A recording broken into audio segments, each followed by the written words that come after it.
What's up, guys? Brian back to talk about The Walking Dead Season 7 and what else happens in The Walking Dead Season 7 premiere besides the Lucille victims. Now, we'll talk about some spoilers if you don't want to know, but we're going to talk about that, and we're going to talk about Season 7 a little bit more too, not just the premiere, just a little bit. We got a bunch of other videos if you want to check those out for more in-depth stuff, but spoilers ahead if you don't want to know this information. It's a interview with Ross Marquand, Aaron, right there, and spoilers ahead. The images used in this video are property of AMC and other companies. We do not claim ownership of the images used in this video. We're using on the Copyright Fair Use Act, commentary, criticism, and news reporting and teaching, along with the pictures being used for comicbook.com. Links right there. I'll put in the description as well. But here we go. Surely, when The Walking Dead returns for its 7th season, October 23rd, can't wait. The entire episode can't be Negan swinging his bat around playing eeny, meeny, miny, mo. We have an hour to fill, people. Hopefully a little bit more. I would love for it to be an hour and a half, but we'll see. Once we get the word on that, but we're going to go with an hour episode right now. So what else is going on The Walking Dead Season 7 premiere besides people getting their heads bashed in?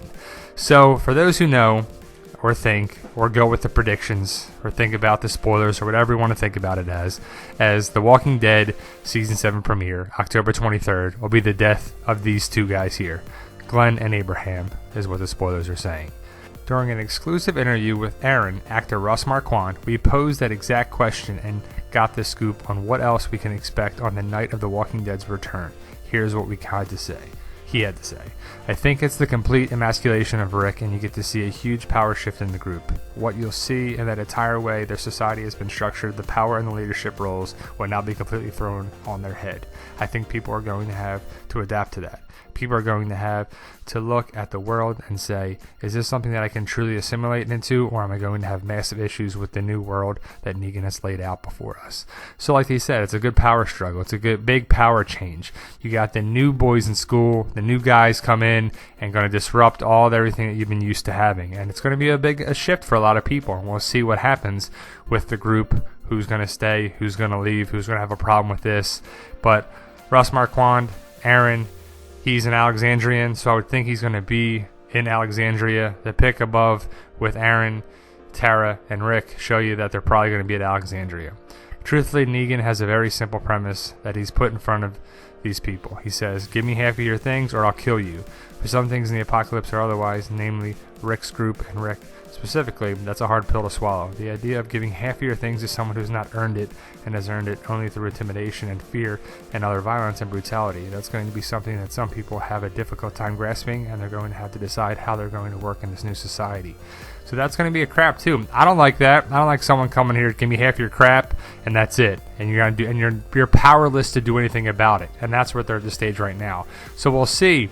It's not just these people right here in the lineup that have to live with it. It's going on forward there too. So if Glenn and Abraham are dead, they're gone. The people living are going to have to move forward and go on with their lives. Jesus is going to be a big part of the group too now. He's their ally.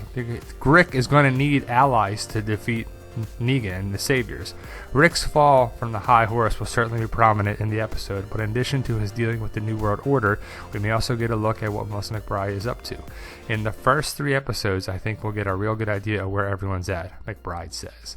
So I don't know what else exactly happens in the first episode, but he says it's an hour. They're going to build it up, have a flashback scene, do all that.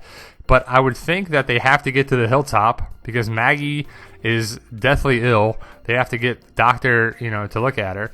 Morgan and Carol are on their way to the kingdom, and I believe we don't really see them until episode 3. We might see a little glimpse of them in episode 1, but there's nothing said about that just yet. But I would think that episode 3 is going to be the Morgan and Carol and Ezekiel and Kingdom episode, which is we can't wait for and excited for that. But the episodes are going to be, we have the breakdown in a different video, but the season 7 is going to be Rick versus Negan, but not so much that. It's going to be the Negan world order, what's going on from there, how the show changes, how the universe changes, how the communities change. Rick needs to develop allies to defeat Negan. He can't do it himself, obviously. He's going to need a group, and that's going to probably be what the season 7 is all about. Building that group, the march to war, to build it up against Negan. He has to get his group together, the gang together, and his squad together to defeat Negan and the Saviors, and that's what we're going to build about. So if you want to see more about the episode breakdown, episodes 1 through 8, check that out there too, guys. And as always, like, share, subscribe, post your comments, let us know what you think, and can't wait for Season 7. And thanks, guys.